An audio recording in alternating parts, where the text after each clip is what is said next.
Welcome back to the Metal Exchange. Justin and Chris back again. It is the first week in March, and that means it's Request Week here at the Metal Exchange as we go back to 1985, almost 40 years, to cover Fates Warning's second album, The Spectre Within, our first time covering John Arch here on the podcast in long form. But before we talk about some old school Fates Warning, how are you, my friend? Doing well. This is an interesting album for me because I really never listened to much of this era of the band, even though I'm a big fan of the Ray Alder years. So I'm glad we got this request from our friend Charles. So yeah, looking forward to discussing this with you. I don't know that this is really anything me and you have ever really talked about before. Yeah, either on the podcast or off the podcast. It's just something that seems to have, I don't know, I want to say escaped us because, I was quite familiar with the album and whatnot in many respects, but it's just something that we had never talked about. So this should be fun. But before we talk about all things Fates Warning, lots of stuff coming out fast and furiously. I just want to name a couple of things that I've been listening to, and I'd be curious if you had anything that kind of caught your ear. It's been a while since we've actually sat down to record, to record a podcast. So I want to start our journey around the world by going to Finland and a band called Voidfallen. They are a melodic death metal band who has just released their second album, The Rituals of Resilience. Definitely melodic death metal. Some of that stuff is really, really fast, with double bass drum heavy and blast beats and that sort of thing. But they also add in some symphonic elements and some other stuff that keeps it fresh so that I wouldn't put them in the Insomnium vein or something like that. It's a little heavier, a little more aggressive. But I'll be damned if it didn't scratch an itch for me this week. It just kind of hit all the spots. I've listened to the album a couple of times now, and I'll keep going back to it. I just really, really enjoyed it, this band. And it seems to be getting some good traction underground, and I think other people should hear it. I'll post a song this week from Voidfallen, and then going to the other side of the world, and quite frankly, the other side of the musical world as well. A band out of New Zealand, and I'm pretty sure we've not talked about any bands from New Zealand on the podcast. A band called Shepherds of Cassini. They are a prog quartet out of New Zealand, as I mentioned. They have come out with their new album. It's called In Thrall to Hearsay. I hear a lot of Tool. I hear some other prog rock or prog adjacent bands with them as well. Just really different stuff. It caught my ear. I thought it was worth a listen. So if you're into Tool, Soen, that kind of stuff, I think you might want to check out the Shepherds of Cassini. Again, it was very different. I had never heard of these guys before, and apparently this is, I think, their third full album, but it's been about 10 years since their second release. So they're back on the map, and good stuff, and just something a little bit different to check out. So I was all over the map this week. You also sent me a song by a band called Fortune Teller, which I thought was really cool, but I'll let you do the honors with that one. Yeah, I happened to see a post from an ex-member of the band Shattered Skies, who I think we've mentioned here and there on the podcast, but apparently the band broke up 5 years ago, which I was not aware of, and so the name escapes me of the ex-member of the band, but he posted on one of the Prog Power groups on Facebook that yes, he has this new band that is more in a symphonic power metal type of vein. And yeah, they're called Fortune Teller. The song is called Savage Seas. I'm pretty sure it's their first and only track that is available at this time. But I'm glad that I picked up on that. His name is Ian Rocket. Yeah, he made a post saying, we were booked for Prog Power 2015 and 2020, but unfortunately never made it over due to unfortunate circumstances. The band came to an end over the pandemic. I just thought it might be worth sharing the debut of my new symphonic power metal band, Fortune Teller's first ever song. Hope you guys dig it. And, we did dig it. So, definitely recommend, you all check it out, and we'll keep an eye on this band from the UK as they move forward. But kind of a bummer to hear that Shattered I like Skies the song is no quite more. a bit. Definitely a different style for them. Not quite as proggy, more a little pop oriented or what have you. But I thought it was a really interesting track, and I'm curious to hear more from them. Yeah, same. I'll definitely keep an eye on that, and rest in peace, Shattered Skies. It's a bummer. That is a loss. I really enjoyed them, and I saw a bright future, so it was sad for me, for sure. Curious if there was anything else that kind of caught your ear. Yeah, did you get a chance to listen to No Spoon's new single? I did. I'm glad you mentioned that, because I don't, after you come off of a wonderful debut release, a concept album, you never know where a band is going to go. It could get bigger and better. It could kind of fall off the map. A band like Ascendia kind of comes to mind. They had that wonderful debut album and then kind of fizzled out. I had heard, as a completely to go completely off topic for a second, Ascendia had recorded their second album. I think they were kind of shopping at the places to try to get signed, and nobody picked it up because apparently it just wasn't that great, and so they fell off the map. That would be an example of that. I'm happy to say that is not the case with No Spoon. I thought the single was very good, and I am whatever they are throwing down, I am totally there for, and I look forward to hearing more from them. I don't know how the album itself is going to do, and I only say that because, I really just don't know what to expect from the album. But the song, The Effervescent Power, is out, and I strongly recommend you all check it out. If you're a fan of that, like Dream Theater style prog, this will definitely scratch that itch. Yeah, I'm not even 100% sure that the song will be on an album. As of right now, it's just a standalone single, and it's a quick 3.5-minute prog track, but it's really good stuff, and it's interesting to hear something from them that isn't part of a grand story or a rock opera or a full album. And I remember when we spoke to the guys from No Spoon, they said that their plan was to not do another, concept album and try to do a more traditional, just, song type of thing. So if this is where they're headed, I think things are looking good for those guys. So it was exciting to see, that first single after that album that was so well received. I'll mention one other album that it was brought to my attention earlier today from our friend Patrick. I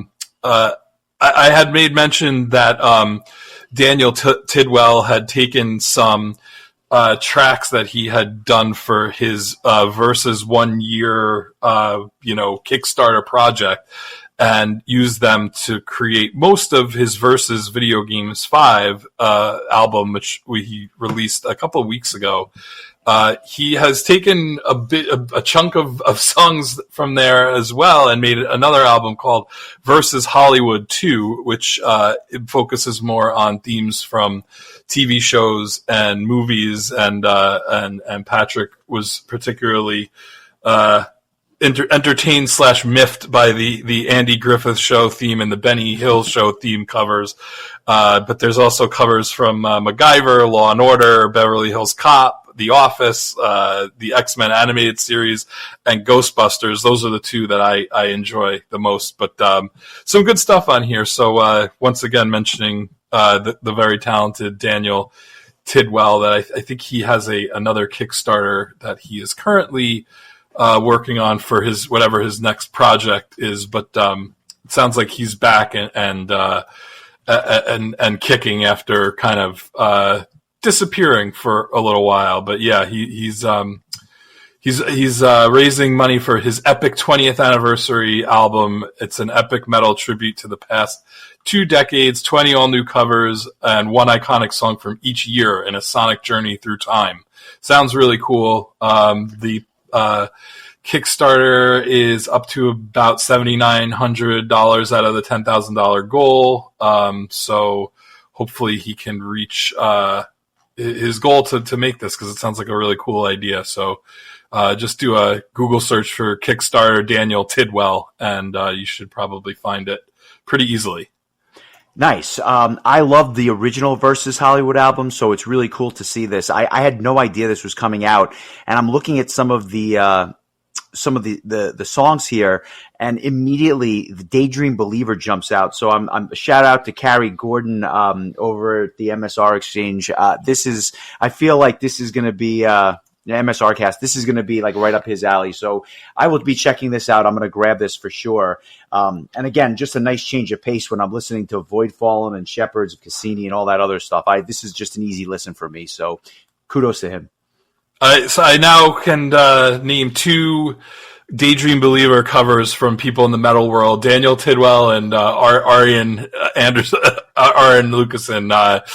So the two guys for sure. Yeah, two guys that I hold in high regard. So good stuff. In some of the covers, he I don't know. I think he does his own growls. But the Daydream Believer cover actually has clean vocals, which I think is, a reasonable request. What did we hear the other day? A Slayer like style version of a Monkey song? Yeah, somebody on YouTube apparently put together a Slayer style version of a Monkees track, and it's scary how well it works. Even when you just ramp up the speed and you ramp up the distortion and whatnot. I don't know listen, there's a lot of geniuses out there. They don't all wear capes. I'll say that, but I'll be damned. That was really cool too. I think that was that I'm a Believer? Yeah, I'm a Believer. So. It was, look up on YouTube if Slayer wrote I'm a Believer.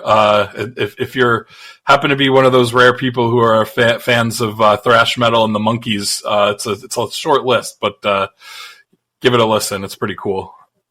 Yeah, definitely. Well said. Well said.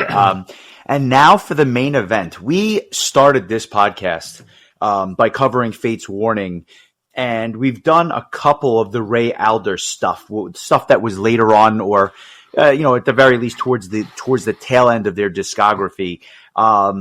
Classic stuff that we just grew up on. And, obviously stuff that was on the mixtape with Monument and things like that. You shout out to the last episode. But I say that to say, as fans of the band, we've never really, as you mentioned, kind of talked about those first 3 albums. And Charles, interestingly, decided to go with the Spectre Within, the second of the 3 John Arch albums. And I'll just kind of go through the personnel up front just to kind of get it out there. John Arch, as I mentioned, on vocals. Victor Arduini on guitars, Jim Mateos obviously on guitar, Jim Arch on keyboards, which I found to be very interesting, Steve Zimmerman on drums, and Joe Don't Call Me Ted DiBiase on bass. And this is, kind of that old era of the band. They would obviously go through a series of lineup changes and whatnot. I'm at some point I will read what Charles had to say because I think it's a good primer before we get right into the album.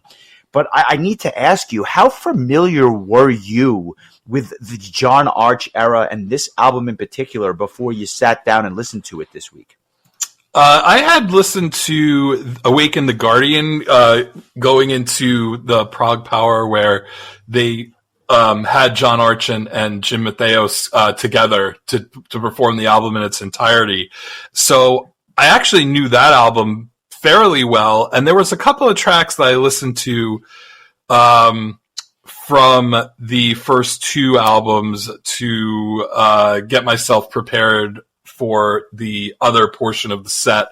And I think from this album, those songs would have been The Apparition and Epitaph. I didn't really remember Epitaph that well, but I remember The Apparition very well because it was one of my favorite songs from that listening session. And I think Night on Brocken and Damnation from the first album were the 2 tracks that I listened to quite a bit from the debut album Night on Brocken, which came out the year prior to Spectre Within. So I was familiar with the style, but as far as the songs go, pretty much all but one were new to me on this listen. I was a little more familiar than you in that I had gone back many, many, many years ago and listened to all the John Arch stuff. And throughout the years, I've gone back to this stuff quite a bit, but sporadically. In other words, I would go back to it, but then I wouldn't listen to it for a while, and then I go back to it again. So I never did a deep dive like this where it was basically in rotation. And I think I might have listened to this album more than any album we've covered on the podcast because A, we had more time, and B, the first few listens, I was just kind of soaking it all in, and then I really kind of did a deeper dive into each of the tracks themselves. And it's interesting because I've always had an affinity for parts of this album, and there were parts of it that just never really, I didn't find all that memorable. But at the same time, now that I've done a deeper dive and I've had the opportunity to listen as much as I did, I think a lot of it clicked more than it had in years past. But I have a love relationship with this album for reasons I'll get to later on. But yeah, it's interesting that, you know, this album came out 40 years ago. It was released on October of 1985. And, you know, for a band that had been going strong now for over 40 years, it's kind of an interesting story because in many respects, when you listen to this and you listen to A Pleasant Shade of Grey, which would come out just, you know, less than 15 years later, you can't think of two different sounding albums. It's incredible the transformation that this band has gone through over the decades. Was there anything on this album that reminded you of like 90s to early 2000s Fates Warning, like that, you know, Parallels, Inside Out, Pleasant Shade of Grey era? Because I had a hard time really picking out anything. Like this might as well have been a totally different band, in my opinion. Generally speaking, no, but with one big caveat, and I'm glad you kind of teed up this question for me because I'm going to not answer it. I'm going to go in a completely different direction, but you'll see why. I don't think this album sounds very much like those albums from the mid to late 90s. However, having been such a big fan of this band and just knowing every album the way that I do, I'll say this. Although there's a stark contrast between this album and the later stuff, if you were to sit down and listen to all of their discography in order, I think that you will see the gradual transformation with each and every album. I used to think that it was the first three albums, and then they turned the faucet off and turned on the other faucet, and it was just now we go with the prog stuff. And it's really not like that because even the early Ray Alder stuff has leaning towards some of this stuff. If you listen to No Exit, you can hear parts of this style on No Exit, and then the jump to Perfect Symmetry or jump to Parallels is not that big of a jump when you use an album like, again, No Exit kind of as an intermediary. When you listen to it right after this, it may as well be two different bands. But I say that to say, album to album, maybe more than any other band, you hear the transformation over time, and I find it to be a fascinating journey. And I mean, listen, they have a lot of albums, but if you have 6 hours and you want to go album by album, song by song, I think you slowly start to hear it over time. And then obviously, you know, the sound they have today is a little bit different than the sound they had 25 years ago, but it's a lot closer than this album is for sure. Yeah, it's almost like if you listen to Power of the Night by Sabotage and then listen to Dead Winter Dead, and you'd be like, wow, I can't believe this is the same band, other than like those two tracks on Dead Winter Dead that John Oliva sings on. You know, there's such a transformation. But I guess if you listen to all the albums in order, you can kind of hear that transition slowly kind of take place. So that makes sense. And I'm sure in the future, I mean, we've already gotten the ball rolling on this band. We've already, I think, done 3 episodes. This will be our 4th. So I would imagine we'll eventually get through all the Fates Warning albums, especially because it seems like they've kind of slowed down. Did they at some point say that they were pretty much done making records? Like they might do some shows here and there, but like as far as like new material goes, they're pretty much retired. Yeah, apparently they have called it quits in the studio. Now, they didn't foreclose doing shows or even tours, but I guess they're going to rest on the material that they have, and I guess that's okay. I mean, I thought the new album was pretty good. I thought some of their other releases in recent years have been quite good, but at the same time, I think they're all doing their own thing. I mean, Joey Vera, obviously very, very busy with the stuff he's doing. Ray Alder, no shortage of guest spots, and, he was with Redemption for all those years. So, and Jim Mateos himself has other projects that he is associated with. That said, they are one of my favorite bands to see live. And I always go back to that performance at Prague Power, which was one of the best performances I've ever seen on that stage.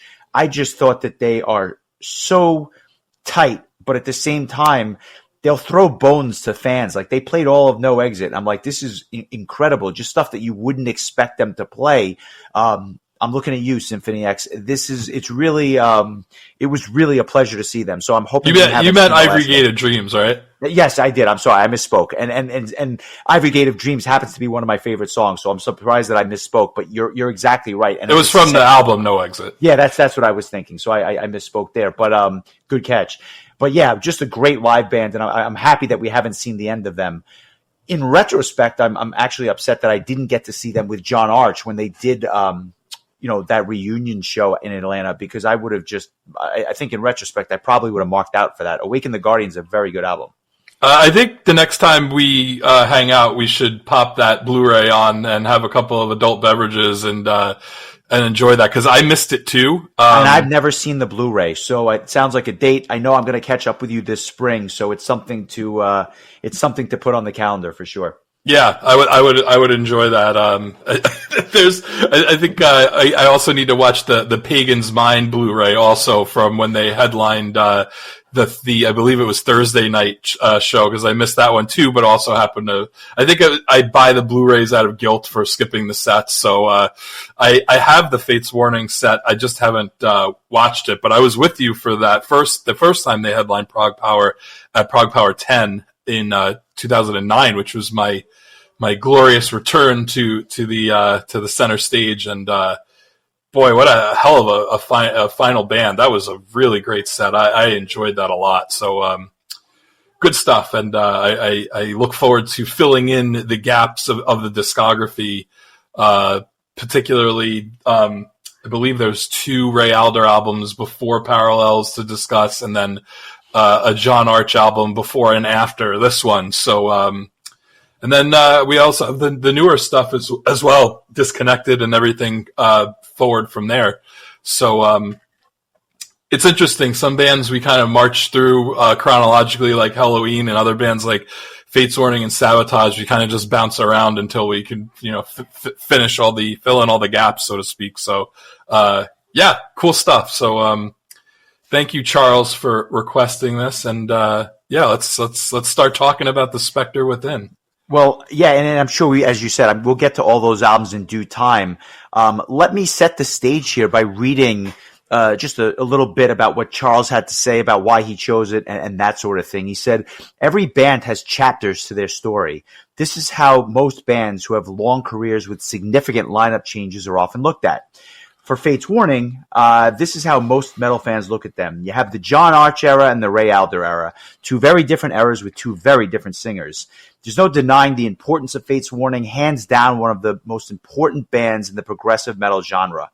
In my opinion, the Spectre Within kickstarted the whole underground progressive metal genre. And that's what just as an aside, that's what I talk about, like the progression. It may have sounded different, but this is definitely a proggy album. So I agree completely. John Arch has a very distinctive vocal style, very unique. There's not many metal vocalists that I can think of that I can say John Arch reminds me of. The only one I can think of is maybe Bruce Dickinson, but even that's a stretch. The songwriting on this album is straight up metal. Is really strong. There's straight up metal, progressive elements all over it, and there are only 7 tracks, but those are 7 tracks that are packed with great songwriting and highly intricate playing. My 2 favorites are Without a Trace and The Apparition, killer stuff. The 11-minute and 58-second closer, Epitaph, is a real lesson in prog metal brilliance. It's a very special album for me, brings back a memory of really great times, and for me this is an 8 out of 10. The ratings, honestly, is due to the production. I can feel this is a mandatory release for all prog and metal fans, and I would agree. The production here is a little lacking. They've released this album and remastered it and remixed it and done all this stuff, and it's still not perfect, but it's certainly better than I think it was in 1985, so kudos to them for that. But yeah, definitely not going to be a 10 just because it is not the best produced album, and I think you'd agree with me there. Yeah, and it's kind of par for the course for 1985 releases. I mean, it's pretty much where everybody was kind of at, technologically speaking, at that time. So yeah, great little summation from our friend Charles there, and I agree with what he had to say. One of the most fascinating things about this era to me is that while I totally agree that there's definitely some proggy elements, there's a power metal vibe going on, especially on this album, that I think that the band pretty much abandons in come the 90s. They kind of become a straight up prog band, but this is definitely showing some elements of power metal / traditional metal, but it's not a full blown prog experience. I actually have the first 3 albums specified as progressive power metal for genres on iTunes. And then like when they switch over to Ray Alder, I have it changed over to just straight up prog metal. It's all relative, of course, but that's what I found kind of interesting. I think I was turned off by this years ago when I first heard it because it didn't sound like the Fates Warning I was used to hearing, but having the opportunity to prep for the set that I never actually went to see with John Arch, I really got a chance to hear some of the stuff, and I could really see what the appeal is, especially at the time when like you really didn't have the style that Fates Warning would pick up, particularly with Parallels and Inside Out. Like it didn't really exist as far as any bands playing that type of music at this time. So like, it wouldn't make any sense for this album to sound like that. So it's really interesting. It just really has some of those elements of classic mid 80s heavy metal, with power metal and progressive metal kind of sprinkled throughout. But I think the thing that's most interesting is just how different a vocalist John Arch is compared to Ray Alder. He definitely is more of that like 80s style, kind of like really hits those high pitched notes, and like it has a little bit more of a kind of a graveliness to it, not as smooth or technically sound as a Ray Alder, which I think kind of works with the style of music that they're playing at this time. So I actually grew to really enjoy John Arch's vocals the more and more I listen to this album. I agree with all that. The vocal delivery is just so different. And as Charles said, there's really not many people at all that are like him. You never say, oh, he sounds like John Arch. To the contrary, kind of one of a kind. And it was because of those power metal elements that I had a feeling you might really like the album, because I hear it too, and I'll point it out. What's interesting is that there's other genres I hear on this as well, and I'll point them out when the time comes. I'm going to do something that I don't normally do, and I want to kick it over to you with that original track, Traveler in Time. Normally, I kind of just go into it as we talk about the album, but I want to hear your thoughts on this opening track, Traveler in Time. I like this song quite a bit. The way that it opens is awesome. It just like those kind of like church bell kind of. It's like a church bell with a guitar at the same time that kind of gets the ball rolling, and there's this really kind of marchy paced kind of intro, like this mid-tempo riff, and then in comes John Arch in all of his glory, and immediately you're like, this is not your I don't know, I was gonna say this is not your mother's Fates Warning, but maybe it actually is your mother's Fates Warning. It's not your Fates Warning, it's your mother's. I don't know what I'm saying, but yeah, it's a monument. This is not. I like this song a lot. I had a handful of tracks that I were kind of shuffling in my mind as Song of the Week contenders. This was definitely one of them. I thought it was kind of a bold move to put one of the longer songs as the opening track, but I don't think that the track really drags at all. There's a lot of unique, like, guitar work and drum work and vocals, and it's all really good. And I think it makes for a really good intro to this album. It's good, and I think that it just there's one when we get to it, I'll be reminded of there was one track on this album that had that chug, that, you know, that kind of like train chug that we talked about. Oh, I know exactly which one. Yeah, I'm sure you do. Yeah, when we get to it, we'll mention it. But I think in general, the songs tend to have kind of a bit of a mid-tempo pace, but it works. They do a really good job with that, I think. And when it comes to pacing, I think that they do a nice job of doing kind of the slower, almost doom-like metal, and that's what I was going to say. This song really starts off almost like a Candlemass song in many ways, but they change pace throughout just enough where it kind of keeps the listener honest. And I'm not sure that they do it any more than they do on this particular song. This is one of the proggier tunes on the album, and I'm surprised you liked it as much as you did, because this one kind of zigs when you expect it to zag and vice versa. Every time I listened to this particular track, I heard different things. And I love that creepy little bridge in the middle of the song. I thought that was a nice touch. And more than, this one really grew on me. I don't think I cared for it much the first time I heard it, but as I got into it and I really got to appreciate what was going on here, I liked it a lot. An interesting choice, though, to open up the album, as it might be the least accessible track on the entire album, just because of those zigs and zags I mentioned.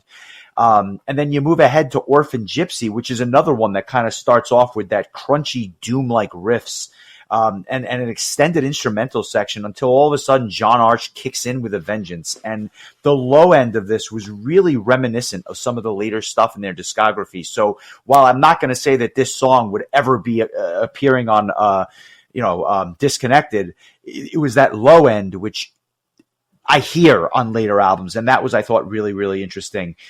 The song itself, though, once you get past the doom-like intro, is quite honestly a power metal song, and I thought that this would be another one you liked as a result.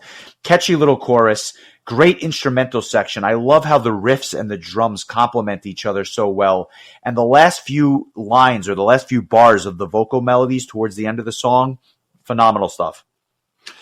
The more I listen to it carefully, a lot of Jim Mateos's guitar work is maybe the one thing that I hear in later Fates Warning that is also here. Not so much solos, but just kind of the rhythm guitar that you hear throughout the songs. I was just like listening to Orphan Gypsy, and like I kind of heard like the guitar, like the same rhythm guitar that I heard on like One from Disconnected. So like Nice. It's obviously the same guy. But I thought that his guitar work in Traveler in Time was really good, because it was a longer song and it had, I think, a little bit more space for him to be more experimental and more solo-y. But I will say, I was convinced that going into this that The Apparition was going to be my song of the week. But let me tell you, Orphan Gypsy, that chorus was stuck in my head all week long. So I'm going to make this my song of the week. Such a really just a catchy chorus, in my opinion. And the song just like has a really nice sound to it. It's this really enjoyable mid-tempo heavy metal song. So we'll give it a listen and we'll come back. But I have to say, this went from probably being one of the least interesting songs when I first listened to the album to being the one that I would just get stuck in my head towards the end. So I guess I even surprised myself on this one. So here's Orphan Gypsy from Fates Warning's Spectre Within album.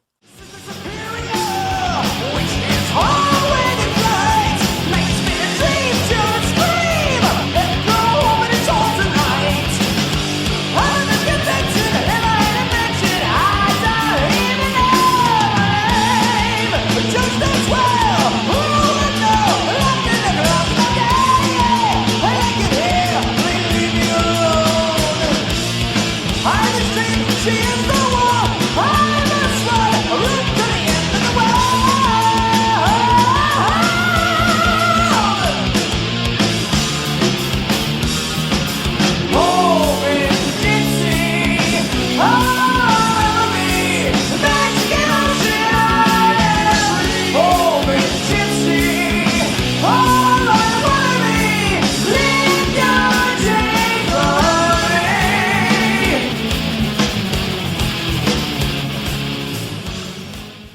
interesting choice with Orphan Gypsy. There was another track on this album that I thought might be your song of the week, but I can, in retrospect, see why you selected this. You talked earlier about the gallop on one of these tracks, and I'm very confident that you were talking about Without a Trace, one of Charles's favorites for sure. This one I think is a little bit more direct of a song, just a mid-paced banger. Arch really lets his vocals fly on this song, and it's even more prominent as the song construction's a bit more straightforward. So there's a correlation there, I think, for sure. I can't imagine somebody else singing a song like this. He just does such a great job with this type of song. And the fact is, this is like, in many ways, what metal was like 40 years ago. Like this one has a bit of a dated sound, and I don't mean that in a bad way. This song just sounds mid-80s. Good dueling guitar solos, very melodic towards the end, and definitely an underrated song. I can understand why Charles was a fan of this one. Yeah, I like this one a lot too. It just, it definitely has kind of almost like that train-like tempo to it. It almost reminds me a bit of an Armored Saint song, which I guess makes sense in ways with the same bass player and all. But this is another good one. It's I agree with you. It does have that kind of sound of the time, but this one does pick up the pace a little bit after the first two mid-tempo songs. So I think it's well placed and kind of brings a little bit more energy and a little more a higher tempo than those first two tracks. Nice. One of the more difficult songs, at least up front, for me to get into is Pirates of the Underground, the fourth track. I'll give my thoughts in a second, but I'm curious if you had anything stand out to you about this particular song, because I'll just say, to me, it was almost a little bit of a tale of two halves. I really loved the second half of this song. That grew on me quite a bit. The first half was a little bit of a miss, but I wound up enjoying it quite a bit by the end. Yeah, this is arguably my least favorite song on the album, if I had to pick one. Sometimes picking Song of the Week is just as hard as picking the least favorite one on the album, and I think this... I feel like this album is pretty consistent start to finish. I don't know that like the worst song and the best song are worlds apart in quality, but this one I think was just a little bit kind of uneventful for me, at least compared to the other tracks. I don't really have too much to delve into on this one. Hoping you have more to bring to the table on the discussion. Yeah, I think it's a little bit more of an upbeat tune. I think it's really quirky. It's got some proggy fills throughout. Much like a lot of the songs on the album, it has an extended instrumental intro. The main riff itself screams Black Sabbath to me as the song kind of slows down a little bit. And then about 2 minutes in, John Arch really kind of does his thing. It's a headbanger of a tune with some really impressive guitar work.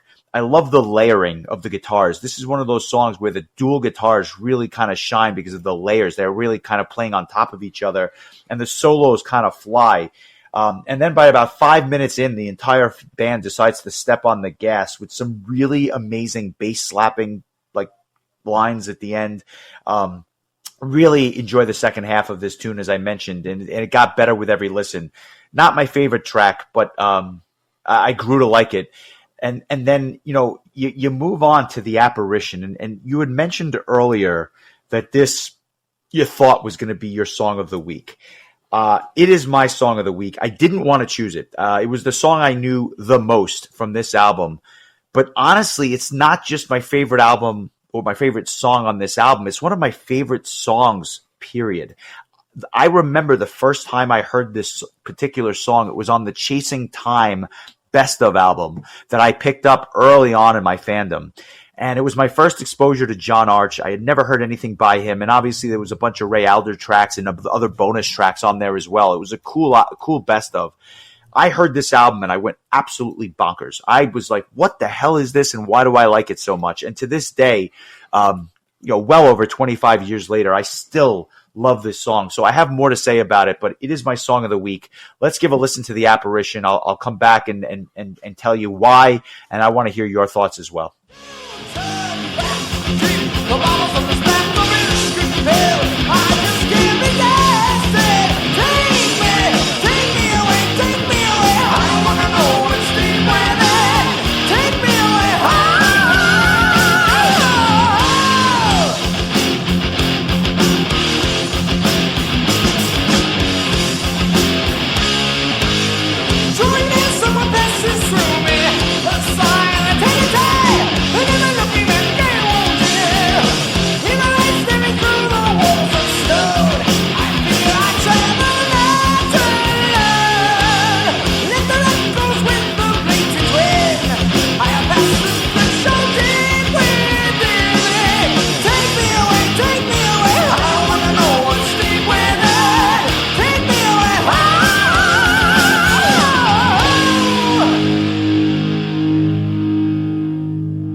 That was Fate's Warning's The Apparition, my song of the week. And, as I mentioned, just an absolute all-time favorite of mine. Simply put, this is an earworm. And I don't just mean a catchy chorus, although it has that. I think the song has a lot more to it. I love how it kicks off with those vocals and the riffs behind it. Just from the very beginning of this song, you're intrigued and wondering what the hell this is going to be. And then all of a sudden, during the verses, it kind of picks up speed.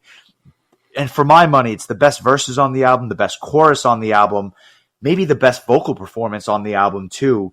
And even the bridge is just outstanding. I tried to go elsewhere, but the song is just so good that people need to hear it. And just a little food for thought. The guitar verses, just the guitar work, I hear Holy Diver by Dio. And I never noticed it until this week, but definitely a little Dio homage on this, which had come out, just 2 years earlier. I have to assume that the mighty Ronnie James Dio was part of this might have been in tribute to him. I know you like this one too. I don't know if you like it quite as much as I do, but this is just a very memorable tune. This was my favorite song of everything that I listened to when I first started listening to like Arch era Fate's Warning. This was above and beyond my favorite track out of all the ones that I listened to. So I'm glad that you chose it because I feel like it deserves it. And I'm glad you mentioned the Chasing Time compilation because I feel like they did a really nice job. This compilation came out in 1995. I remember it fondly from Ralph's giant book of CDs.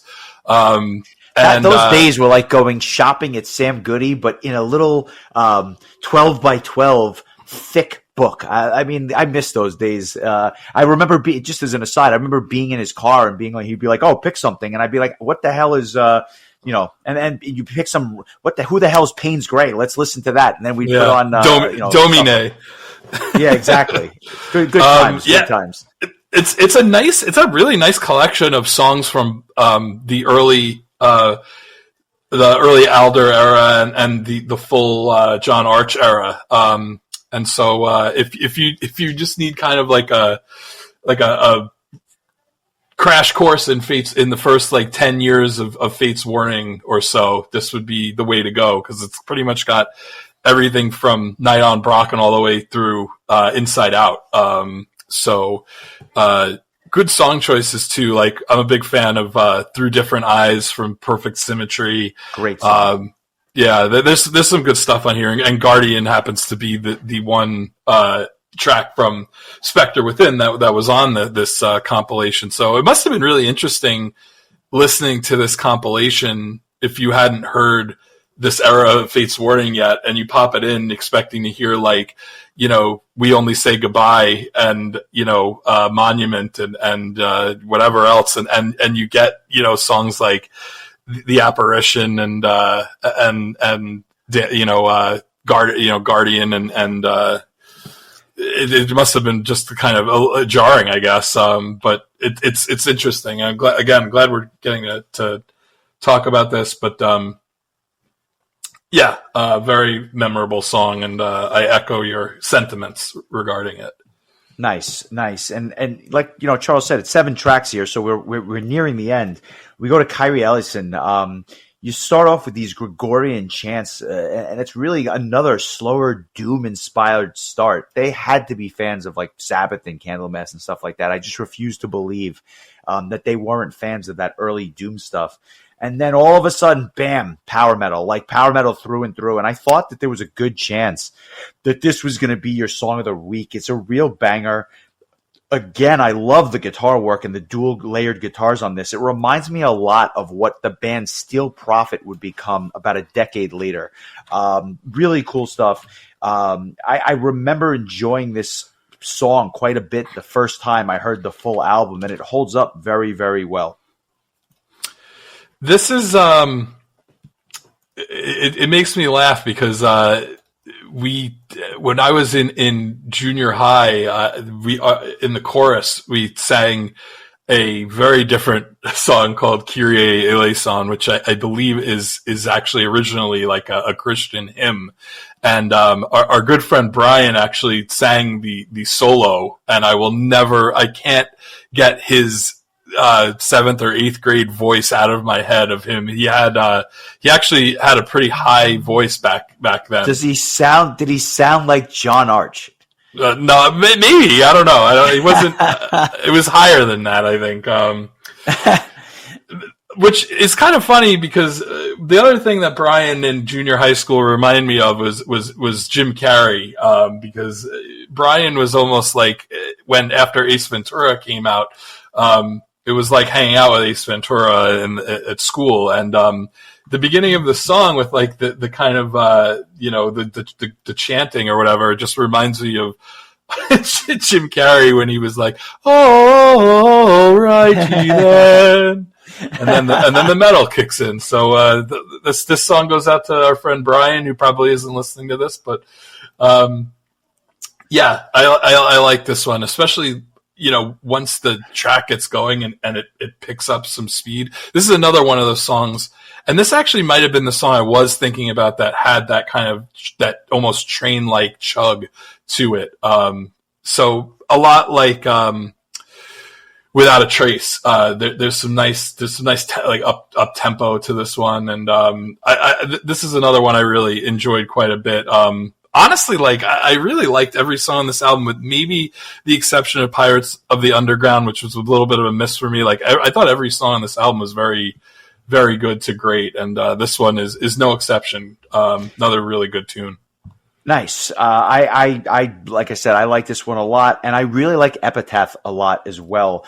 This one was maybe not my favorite when I first heard it, but one of the most memorable songs I heard from this album years and years ago, and I remember it really well. It is a epic tune that clocks in at nearly 12 minutes long.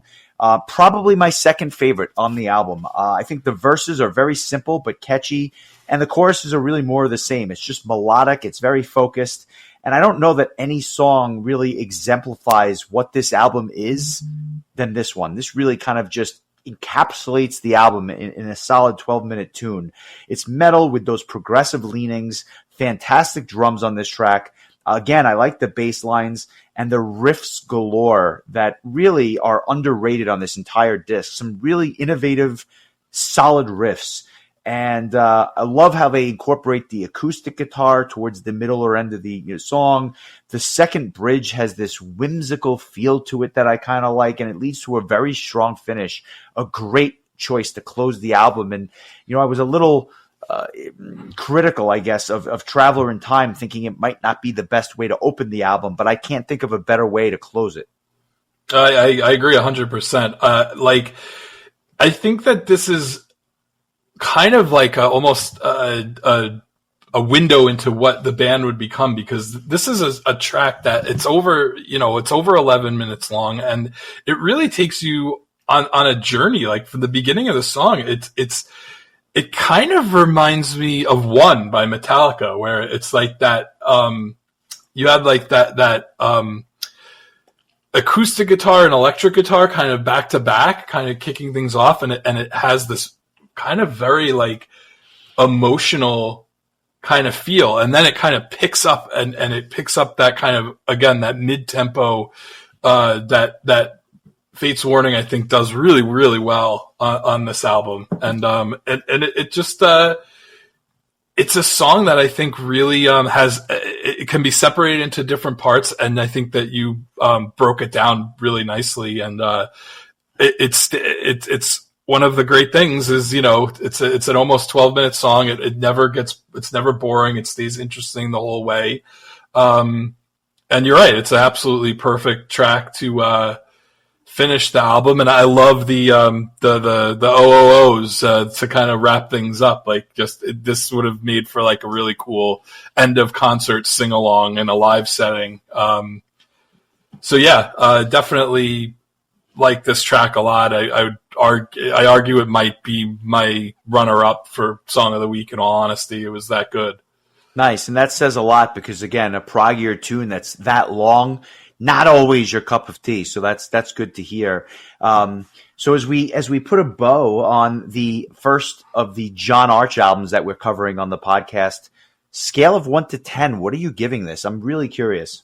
I'm going to pull a quote before I give you my score, just to kind of put my own bow on this in someone else's words, because they did it better than me. So here it is. There's a book written by Jeff Wagner called Mean Deviation, and he wrote in it that the Spectre Within sets Fate's Warning apart from just about everyone else in the metal underground, although parallels, no pun intended, could be drawn to Danish band Merciful Fate, an early influence on guitarist Jim Matheos. Wagner also stressed that the album was darker and more complex than even Iron Maiden or Queensryche, and it handled its fantasy imagery intelligently, passing over the cliched traps of wizards, dragons, and ham-fisted second-rate riffs. Huh. So it sounds like a backhanded compliment to everyone else, and a regular good old-fashioned compliment to Fate's Warning. I am going to give this one a 7.875, just a little shy of an 8, but I thought this was very good. I think the production, unfortunately, pulls it down a little bit, but really good stuff. And I'm curious to see where this ends up comparing for me with the other two John Arch Fate's Warning albums, because I do believe Awaken the Guardian tends to be the one that I think is most well received of the three. So should be interesting. But if you go to Metal Archives, there's a ton of reviews for the Spectre Within, and there's 12 reviews that come in at an average of 94%. So it's obviously a pretty well loved album, and it's easy to see why. I imagine if you had listened to it at the time with those rose colored glasses with no idea what was to come, it probably was pretty groundbreaking when it was released in 1985. Yeah, well said. You're a little bit higher than me. I have it at a 7.5 myself. It might be a little low, but I think it's a victim of the fact that I just love the Ray Alder era so much. I can't give those 12s. I can't give them 8.5, so I'm going to make this just a touch lower. I think The Apparition is one of the greatest songs of all time, as I mentioned. So for that album and for that song alone, this is classic stuff. I probably would only go up from here if I kept listening to it, and I look forward to covering the other two Arch albums as well, just because there's some really interesting stuff on both of them for different reasons. So excellent request by Charles. Thank you. And I look forward to covering not only more Fates, but more requests from him and all of our other Patreon members in the weeks and months ahead. So thank you all for that. I just want to mention a couple of tours that are coming up, which I think are worth mentioning. And then I'm really curious because I feel like you haven't picked an album in so long that I have no idea what you're about to choose for next week. But first and foremost, Pantera doing a headlining tour with Amon Amarth this summer, doing a whole bunch of shows, starting out in Burgettstown, Pennsylvania on July 15th, ending in September at the West Palm Beach, Financial Amphitheater. So they're going out for essentially 2.5 months or so, which I thought was really interesting. They're also playing some really large venues, including Jones Beach here on Long Island. So it'll be interesting to see Amon Amarth in a 14,000 seat amphitheater on the middle of the Atlantic. So of all the metal bands, that is probably one of the most popular metal bands that I don't know a damn thing from. I don't think Pantera? Amon Amarth. Okay. Yeah. A band we should cover then, because I think it's worth Absolutely. hearing. Absolutely. And then not a band that's not doing as many shows, and that's Epica, who is going out on tour this May, doing just a handful of shows to celebrate their new album, Aspiral. The shows are in New York, Atlanta, and LA, respectively. I have reason to believe that they will be back at some point after that. But this is a short run of shows in some of the major markets in the United States. So I look forward to seeing them in May. And I'm incredibly tempted to hit that Atlanta show, but the timing is is rough because it's on a Thursday night. Devin Townsend and who's opening for Devin Townsend? I'm blanking on that, but they're Tesseract. Yes, Tesseract are playing in Raleigh that same night, and then that's cool. If you've never seen Tesseract, that would be a good show to see. Yeah, and I'm going to see Pearl Jam on Sunday and Tuesday following that. Sounds like a mini vacation to me. I'll be honest. I don't think that's we'll bad see. at all. I mean, it could be the sort of thing where I just jump in the car and go. It's honestly, the drive to Atlanta from where I'm at now is not dissimilar to driving to you from when I lived in upstate New York. So there you go. Nothing I'm not used to, except I don't have to go on the Cross Bronx Expressway. That alone will save you years of your life. Well, I'm glad you mentioned that, because I almost forgot, and really should be mentioned, and I'm sure everybody listening already has heard this, but we will be remiss if we didn't mention it ourselves. Prog Power USA will continue after next year. Glenn Harveston, the current promoter, is, as we've known for a while, is retiring with his 25th edition of the festival. It's kind of funny to think that if it wasn't for the pandemic, he probably would have, or his last show probably would have been last year. So we kind of got a little bit of delay there, but it's official. Our friend Milton Mendonça will be taking over, reducing the festival to 3 days. It's going to be a Thursday, Friday, Saturday situation, from what I understand. Nathan Block will no longer be booking that day one show anymore. He's going into retirement as well. But it's exciting that the festival will continue. I know a lot of us really, I don't think, would know what to do with ourselves if Labor Day rolled around and we didn't have our annual, Mecca to Atlanta to go to. So that's great news. And so now that it's public and official, I'm glad that we can get it out there, and we'll try to get Milton to come on with us and maybe talk a little bit more in depth of how all this came together and his future plans and all that. But I definitely didn't want to go without mentioning that, because we're definitely big flag bearers of the festival, and I wanted to make sure that got mentioned, because it means we have a lot more Prog Powers to attend. Very, very well said. I'm excited. I'm excited not only for the fans, I'm excited for Milton. I think he's going to do a great job. And I do look forward to chatting with him in long form. And it's something we will release at some point in the not so distant future. So keep your eyes out on that. What am I listening to this week? I have no idea what you're about to do, and I've been curious for a while, because I know it's something that you've kind of had on the radar for a bit. That's all you would tell me, and so surprise me. What are we covering next week?